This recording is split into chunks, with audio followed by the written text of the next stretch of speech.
하도록 하겠습니다. 1절 제가 봅니다.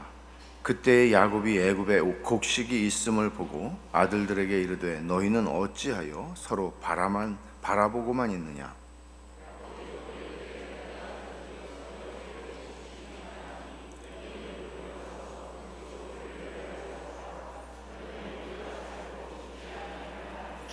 요셉의 형 10사람이 애굽에서 곡식을 사려고 내려갔으나 야곱이 요셉의 아우 베냐민은 그의 형들과 함께 보내지 아니하였으니 이는 그의 생각에 재난이 그에게 미칠까 두려워함이었더라. 아멘. 어제 우리는 요셉의 개인의 이야기를 살펴보았는데 오늘 이야기는 조금 더 진행이 돼서 이제 하나님께서는 요셉의 가정, 정확히 말하면 야곱의 가정입니다. 야곱이 가장인 그리고 12아들이 있는 이 망가진 가정을 하나님께서 고치시는 이야기입니다. 그러니까 하나님께서 우리의 인생을 다루시는 것은 우리는 언제나 내가 제일 중요하고 나를 생각하고 나를 중심으로 하나님의 일들을 보는 경향이 있는데 사실 하나님께서 하시는 일은 훨씬 큽니다. 그래서 나 하나에 대한 이야기가 아니라 사실은 나와 관련된 모든 사람들에게 하나님의 은혜의 역사가 미치게 되는 것이고 하나님께서는 하나님이 사랑하시는 한 가정을 그렇게 고치십니다. 세상에 아담의 후손으로 태어난 모든 가정들 치고 온전한 가정이란 존재하지 않습니다.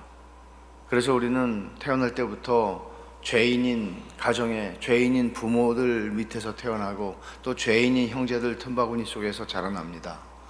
그러다 보니 정도의 차이는 있겠지만 정말 어떤 집안은 기가 막힐 정도로 이게 가정인가 싶을 그런 가정들도 존재합니다. 그리고 이 야곱의 집안이 그런 집안 중에 하나였습니다. 세상에 이런 집안이 어디 있습니까? 자식들이 12인데 어머니가 4입니다. 그거는 큰 문제가 아닙니다. 자식들 간에 문제가 터져서 아버지의 사랑받는 자식을 팔아 넘깁니다. 그리고는 20년이라는 세월이 지나도록 이 가정에는 숨겨진 동생을 팔아넘긴 아버지는 그가 죽었다고 생각하는 사랑하는 아들이 죽었다고 생각하는 이 숨겨진 진실이 숨겨진 얼마나 불편했겠습니까? 형제들이 지난 20년을 사는 동안 그들이 팔아넘긴 요셉에 대한 생각이 가끔 꿈속에서 나타나지는 않았을까요?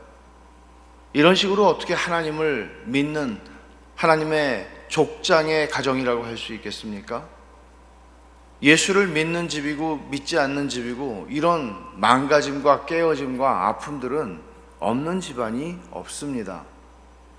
그러나 하나님께서 이들을 그냥 두시지 않습니다. 그들을 고치시기 시작하는데 이 고치는 과정, 하나님께서 그들을 치유하시는 과정은 상당한 고통이 수반되는 과정이었습니다. 이 이야기는 42장에서 이렇게 시작을 합니다. 야곱이 이제 벌써 기근이 애굽뿐만 아니라 고대 근동에 기근이 시작이 되었는데 아들들에게 말합니다. 너희는 어찌하여 서로 바라보고만 있느냐. 이 아들들이 어린아이들이 아니었습니다. 이제는 이 아이들이 전부 다 가장이고 자기들의 자식을 낳아서 기르고 있는 가장들입니다. 그런데 이들이 서로 바라만 보고 있지 대책이 없는 겁니다. 너희는 어찌하여 서로 바라보고만 있느냐. 이 무책임한 남자들의 이야기, 창세기에 나오는 중요한 인물들은 전부 다 무책임하고 비겁하고 침묵하는 남자들입니다. 아담이 하와가 뱀하고 이야기를 할 때 아담은 침묵했습니다. 아브라함도 자기 아내를 누이라고 속여서 왕이 끌어갈 때에도 그는 비겁하게 침묵했습니다. 그리고 여기 야곱도 마찬가지입니다. 자기 딸이 강간을 당했는데도 침묵합니다. 그리고 이제 이 아들들도 마찬가지죠. 먹고 살 길이 막연한데 누구 하나 나서서 뭘 하겠다고 하는 아들이 없습니다. 어떻게 아들이 12이고 하나가 없어졌다 해도 11아들 중에서 이렇게 나서서 한 집안을 책임져야 되겠다고 생각하는 아들이 없습니까? 이게 전부 비겁하고 무책임하고 수동적인 죄성의 단면을 보여주는 이야기들입니다. 하나님께서 우리의 죄악에 대해서 침묵하셨고, 하나님께서 우리의 죄악에 대해서 수동적이셨고 비겁하게 행동하셨다면 예수 그리스도를 이 땅에 보내실 이유도 없고 우리의 구원이 이루어질 수도 없을 것이고, 하나님께서 우리의 망가진 인생과 망가진 가정에 손을 쓰시고 적극적으로 개입하시지 않는다면 우리는 소망이 없습니다. 하나님의 은혜를 받은 사람들의 증거 중에 하나는 무엇인가 하면, 그들은 더 이상 비겁하게 침묵하고 그저 가만히 있으며 뒤로 물러나 앉아 있고 하나님이 어떻게 하시나 보자 하는 심정으로 살아가는 것이 아니라, 하나님의 은혜를 받은 사람들은 정녕 용감한 사람들이 됩니다. 그래서 다니엘 11장 32절은 이렇게 말합니다. 오직 자기의 하나님을 아는 백성은 강하여 용맹을 떨친다. 모두가 침묵하고 있고 모두가 대세가 배교의 흐름 가운데 있을 때에 자기 하나님을 아는 사람은 강하여 용맹을 떨칩니다. 하나님을 아는 사람들은 하나님께서 책임을 지시고 당신의 일을 이루어 가시는 하나님이시듯이, 하나님의 은혜를 받은 사람들은 비겁한 인생을 살다가도 은혜를 받으면 그들은 책임을 질 줄 아는 존재로 변합니다.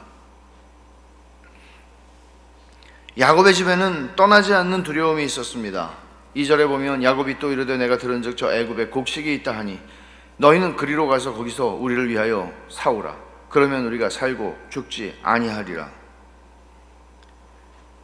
곡식이 없어서 자식들을 보내야 하는데, 여기 놀라운 거는 여전히 야곱은 변하지 않았다는 것입니다. 야곱이 4절에 보면 야곱이 요셉의 아우 베냐민은 그 형들과 함께 보내지 않았다. 이는 그의 생각에 재난이 그에게 미칠까 두려워함이었더라. 베냐민이 누굽니까? 베냐민은 야곱에게 있어서는 요셉을 대신할 수 있는, 자기가 붙잡고 있는 자기의 삶의 근거입니다. 야곱에게는 언제나 누군가가 필요했습니다. 형 에서를 아버지가 사랑하는 것을 보고 그는 어머니 쪽을 선택했던 것 같습니다. 소위 마마보이였습니다. 그리고 라헬을 사랑해서 라헬을 붙잡았습니다. 근데 하나님께서는 어머니의 품도 일찍 떠나게 했고, 사실 그때 어머니가 야, 너 외삼촌 댁에 좀 갔다 와라. 내가 형의 마음이 풀리면 너를 부르리라. 그렇게 오래 걸릴 줄이라고는, 20년이라는 세월이 걸릴 줄이라고는 상상도 하지 못했을 것입니다. 그리고 그것이 어머니와의 마지막이었습니다. 그리고 라헬을 사랑했습니다. 근데 하나님께서는 라헬을 먼저 데려가셨습니다. 그녀가 남긴 요셉을 사랑했습니다. 근데 하나님께서 요셉마저 짐승에게, 야곱은 그렇게 알고 있는 것이죠, 짐승에게 죽임을 당했습니다. 이제 하나 남았습니다. 베냐민입니다. 라헬의 피부치, 라헬이 낳아준 아들 베냐민을 붙잡고 삽니다. 난 이거마저 놓칠 수 없다. 그는 이런 두려움들, 베냐민까지도 하나님이 데려가실까? 자, 이런 두려움의 근거는 무엇일까요? 여러분들이 소중히 여기는 것들이 다 있습니다. 저도 있고 모두에게 있습니다. 그런데 이 야곱이라는 사람은 지금 어떤 생각을 가지고 있나 하면, 하나님께서 내가 소중히 여기는 것들을 다 가져가셨다는 생각이 그에게는 있습니다. 내 사랑하는 어머니, 내 사랑하는 아내 라헬, 그리고 요셉, 그리고 이제 베냐민까지 하나님께서 데려가실까 봐 그는 두려워합니다. 이런 막연한 두려움 가운데 우리들이 살아가는 것 아닙니까? 혹시 하나님께서 내가 소중히 여기는 가족, 혹은 내가 소중히 여기는 재물, 내가 소중히 여기는 성공, 내가 소중히 여기는, 내가 이거 없으면 나는 살 수 없다고 생각하는 그 어떤 것들, 그 환상을 하나님께서는 깨뜨리시기를 원하세요. 그래서 우리들을 무작정 사정없이 다루시지는 않지만 때에 따라서 하나님께서는 우리가 소중히 여긴 것들을 살짝 드러내십니다. 그럼에도 불구하고 야곱은 여전히 아직도 이 나이가 되도록 깨닫지 못하고 있습니다. 베냐민을 붙잡습니다. 두렵습니다. 하나님이 내 소중한 걸 뺏어가시는 분이다. 뭐든지 내가 귀중히 여기면 하나님은 반드시 뺏어가시는 분이다. 이 하나님에 대한 깊은 오해입니다. 이런 오해를 가지고 이런 두려움 속에서 언젠가 하나님이 내가 좋아하는 건 다 뺏어가시는 하나님이지, 이런 생각을 가지고는 하나님을 섬길 수가 없습니다. 이런 하나님에 대한 오해가 풀릴 때까지는 우리의 하나님에 대한 믿음이라는 것은 언제나 두려움과 공존하는 믿음입니다. 두렵습니다. 하나님이 언제 나를 치실까? 하나님이 언제 나의 행복을 가져가실까? 하나님이 언제 나를 고통 가운데 집어넣지는 않으실까 하는 두려움들이 늘 있는 것입니다. 야곱의 10명의 형들, 야곱의 10 아들들, 베냐민과 요셉을 제외한 요셉의 형들이죠. 이들에게도 떠나지 않는 두려움이 왜 없었겠습니까? 그들이 공모했고 그리고 은폐했던, 이미 공소시효가 지났을 법한 20년이 지났으니까요. 그들만이 아는 사실, 하나님께서 이런 망가진 집안을 이제 손대기 시작하십니다. 그 전에 20년 동안 손대지 않았던 게 아닙니다. 그만큼의 시간이 필요했던 것이죠. 이제 하나님께서 그들을 다루시는데, 이것은 심판하고 벌을 주기 위해서 다루시는 것이 아니라 그들을 구원하시고 치유하시기 위해서 그들을 다루십니다. 이제 요셉의 형들이 애굽에 도착해서 요셉을 만납니다. 근데 여기 보면 놀랍게도 요셉은 5절에 보면 그의 형들을 알아보았으나 라고 말합니다.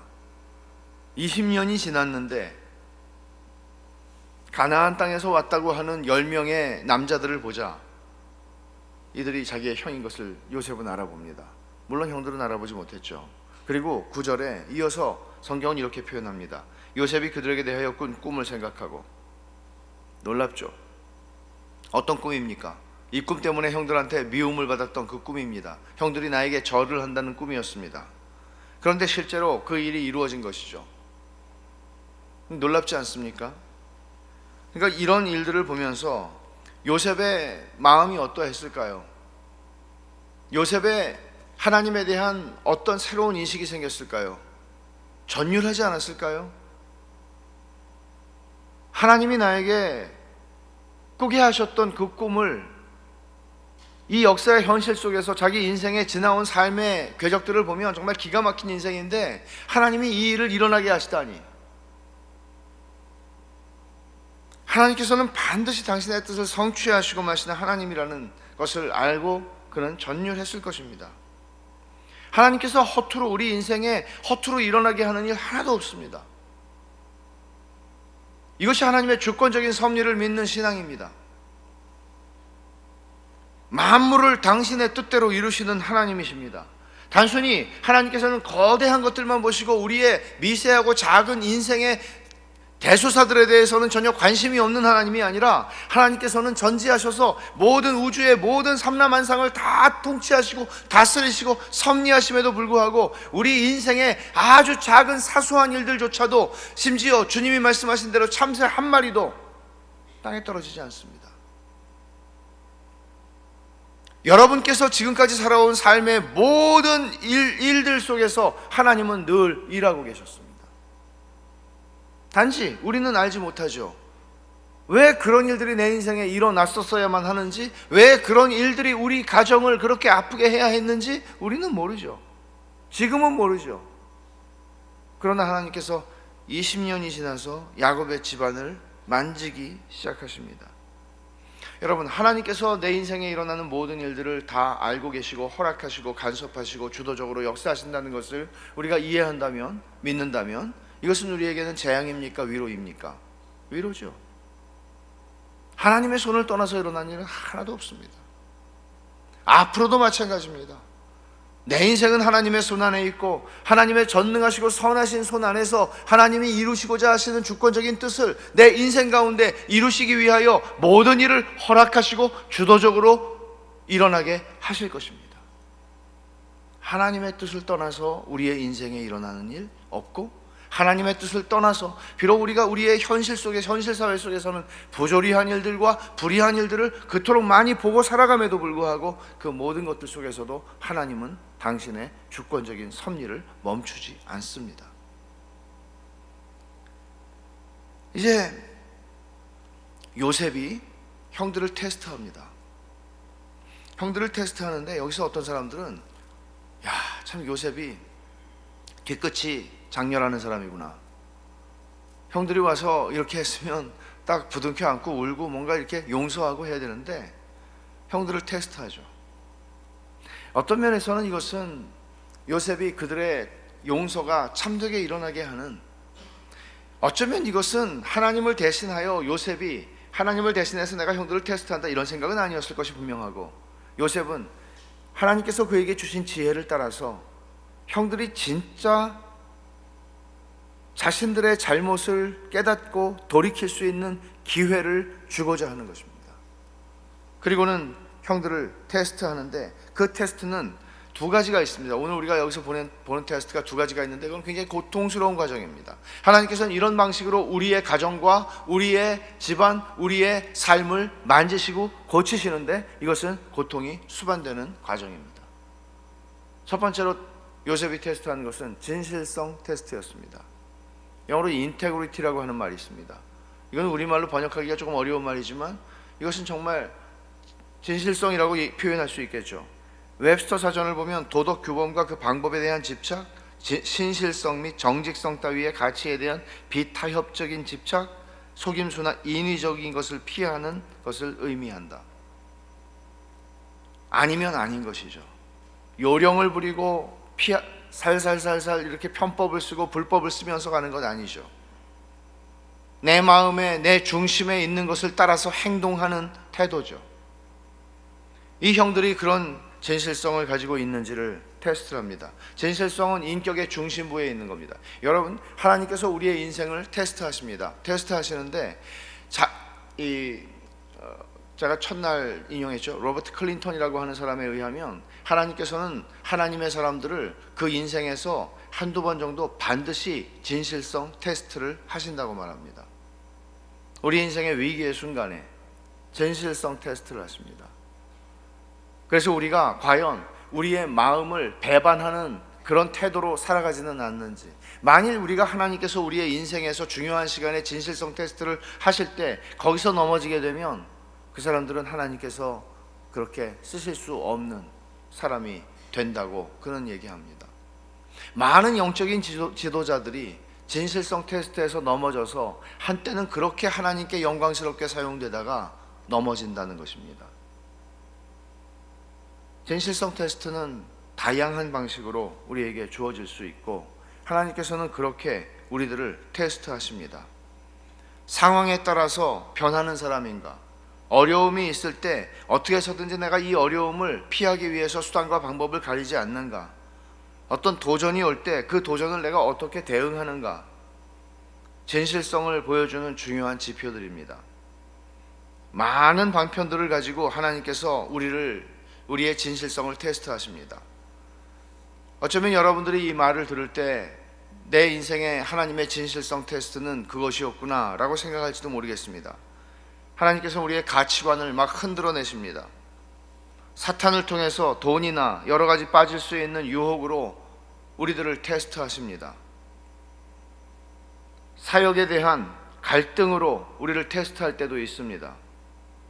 우리에게 열려져 있는 두 개의 기회, 두 개의 문을 통해서 내가 어떤 문을 선택하는지, 쉬운 것을 선택하는지 아니면 옳은 것을 선택하는지 테스트하십니다. 핍박과 사역의 어려움을 통해서 내가 어떤 반응을 하는지 우리의 진실성을 테스트하십니다. 하나님 앞에서의 진실성을 유지하고 자기 신앙에 따르는 원칙과 내가 성경을 통해서 배운 가치관과 철학을 소중히 지켜내는가 중요합니다. 주의 종들에게는 말할 것도 없거니와 하나님의 백성들에게 이것은 대단히 중요합니다. 돈을 위해서 내가 가진 원칙을 포기하는 것은 기가 막힌 일입니다. 더 편한 길을 얻기 위해서 내가 지금까지 고수해왔고 하나님으로부터 배운 진리를 잠시 뒤로 제쳐놓는 것은 위험한 일입니다. 얼마나 많은 사람들이 이 하나님의 진실성 테스트에서 넘어지는지 알 수가 없습니다. 이제 요셉은 형들에게 그 진실성 테스트를 하고 있는 겁니다. 너희들은 애굽을 탐지하러 온 스파이들이지 라고 말합니다. 이제 형들에게 자기들의 진실함을 증명해야 할 숙제가 주어졌습니다.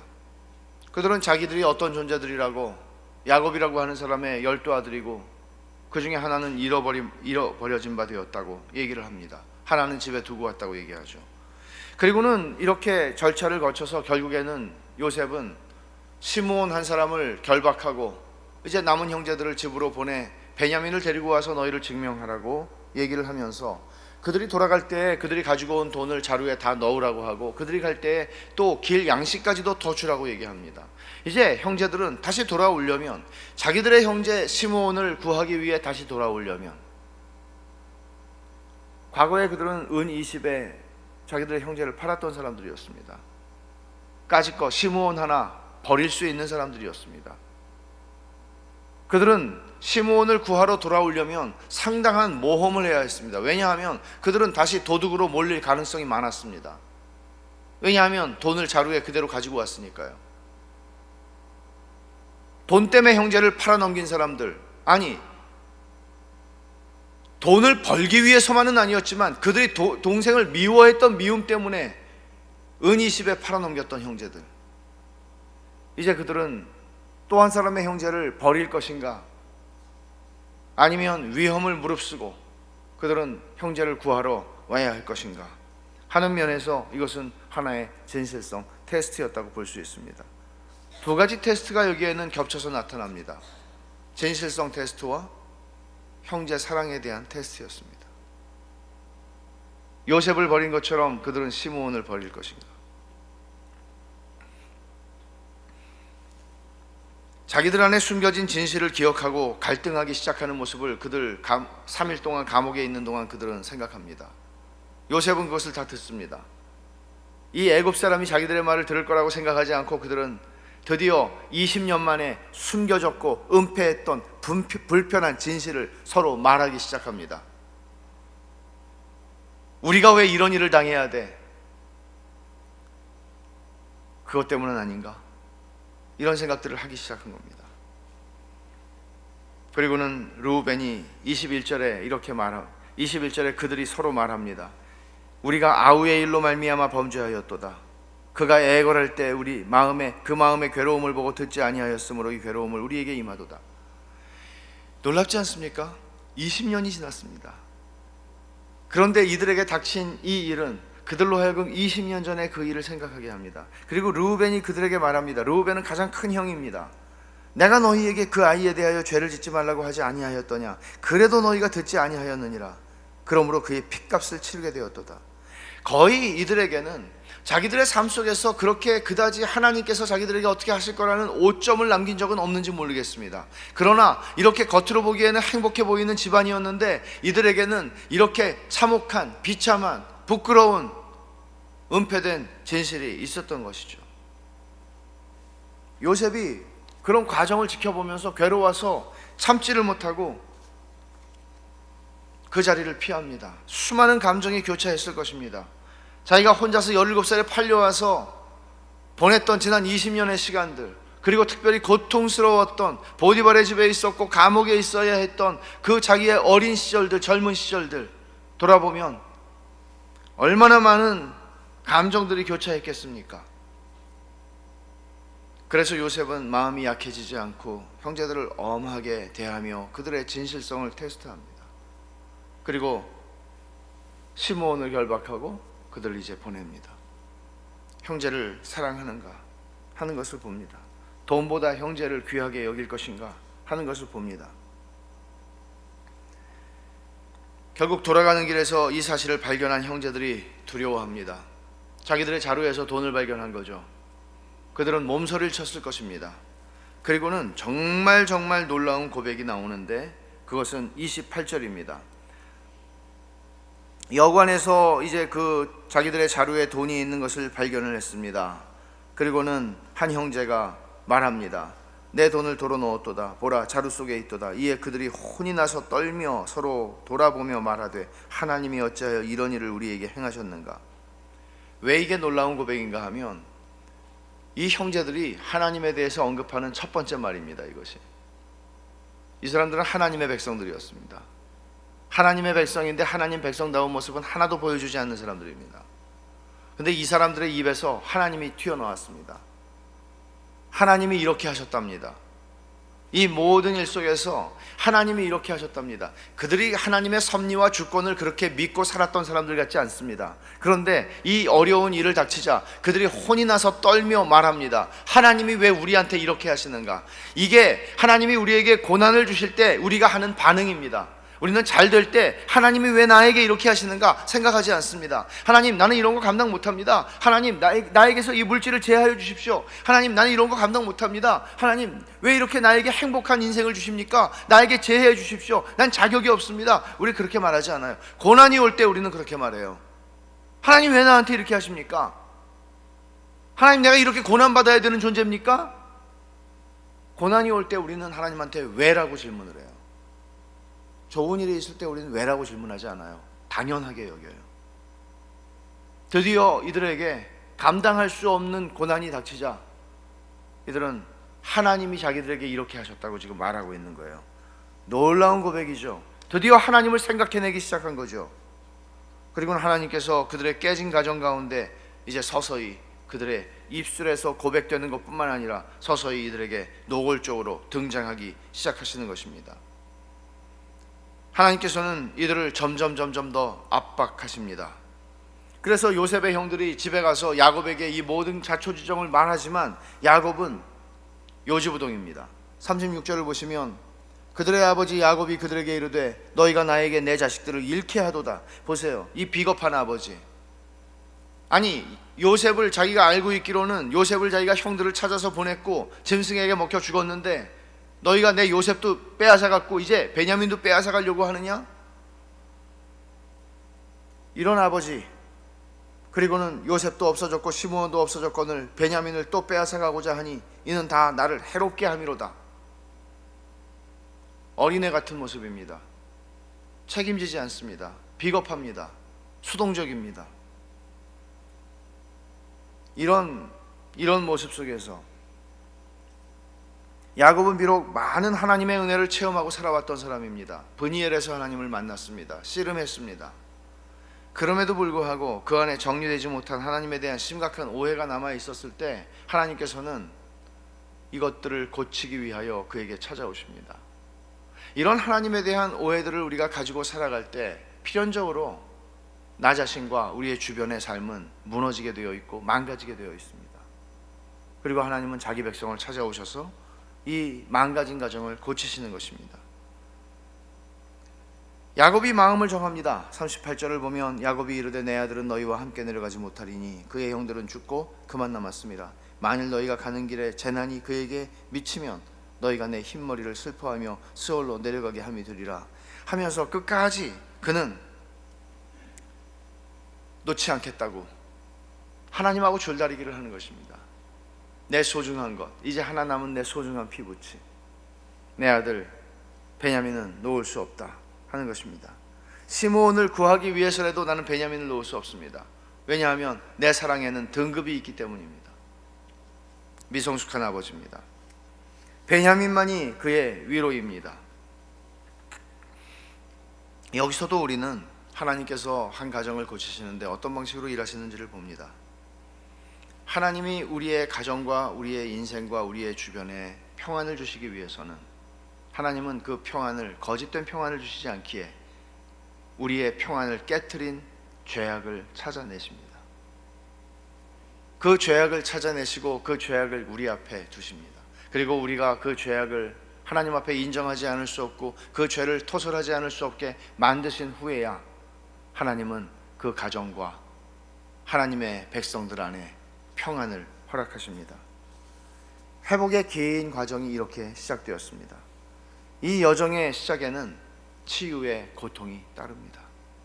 싸구려 심리학과 신학은 그저 우리의 죄를 다루지 않은 채 피상적으로 우리의 문제만을 다루고 그리고 우리에게 평안이라고 하는 거짓된 껍데기를 덮어줄지 모르지만 하나님은 그런 방식으로 우리를 다루지 않습니다. 하나님은 진짜 고치십니다. 하나님은 진짜 평안을 주십니다. 그래서 근본적인 죄의 문제를 다루게 하시고 자신의 더러움을 인식하게 하시고 치유의 고통을 허락하시지만 진짜 치유를 하십니다. 하나님 앞에서 다루어지지 않은 죄악들, 숨겨진 죄악들, 그리고 숨겨진 불편한 진실들을 은폐하는 상태로는 하나님께서는 나와 누군가의 관계를 회복시키지 않으십니다. 하나님은 이것들을 드러내십니다. 예수님께서 그것을 드러내신 것이 십자가에서 우리의 모든 죄책을 짊어지고 죽으신 것입니다. 고통스러운 과정이었습니다. 엘리 엘리 라마 사박다니, 하나님 하나님 나의 하나님 어찌하여 나를 버리셨나이까라고 예수님께서 그 고통을 당하신 것은 우리의 죄악을 다루시고 우리에게 참된 평안을 주시기 위해서였습니다. 하나님의 의도를 읽어내는 것 굉장히 중요합니다. 여러분 인생을 살면서 그냥 무작정 주님을 따라가는 거 아닙니다. 생각하는 겁니다. 하나님의 의도를 읽어야 합니다. 우리가 철이 나면 부모의 의도를 읽을 수 있듯이 우리는 신앙생활하면서 하나님의 의도를 읽어야 합니다. 하나님이 왜 내 가정에 이런 것들을 허락하시는가? 왜 하나님께서 우리의 가정을 이렇게 인도하시는가? 왜 하나님이 나의 인생을 이렇게 데리고 가시는가? 하나님의 의도는 무엇일까? 늘 하나님의 뜻을 물어야 합니다.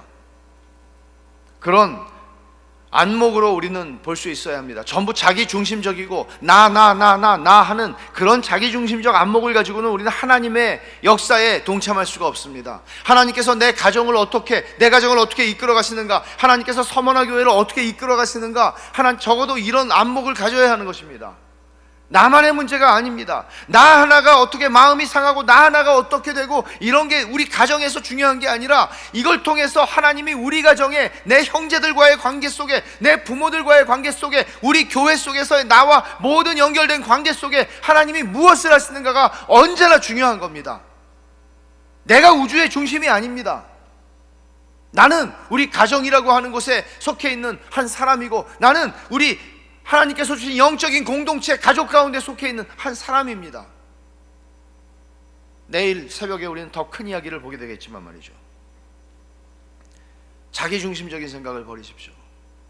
하나님이 내 인생에, 내 마음에, 내 생각에, 내 감정에, 내 삶에 어떤 일들을 허락하실 때 그것은 언제나 하나님께서 나와 관련된 어떤 사람들, 가족, 공동체를 향해서 뭔가를 하시고 계시는 중이라는 사실을 아셔야 합니다. 물어야 합니다. 하나님께서 왜 저 사람과 나 사이에 이런 힘든 과정들을 주시는 것이죠? 하나님 지금 뭘 하시기를 원하세요? 하나님의 뜻은 뭐죠? 하나님은 우리를 어떻게 세워가기를 원하시는 것이죠? 물어야 합니다. 전에 없이 어떤 두려움들 가운데 하나님이 내가 좋아하고 사랑하는 것들, 내가 애착을 가지는 것들을 가져가시는 것은 아닌가 하는 두려움 속에 살지 마십시오. 하나님께서 우리에게서 무엇인가를 가져가실 때에는 하나님께서는 진짜 최상의 것을 주시기 위해서입니다. 언제나 그렇습니다. 그리고 우리가 살아가는 것은 하나님 외에 어떤 다른 것에 우리의 인생의 기쁨의 행복의 근거를 두지 않게 하심입니다. 이 말씀을 여러분들이 들으시고 너무나 잘 아는 말씀입니다. 그리고 생각하십시오. 내 인생에, 그리고 내 가정에, 그리고 내가 속해 있는 교회 공동체 가운데 하나님은 어떤 일들을 행하시는가? 기도하십시다.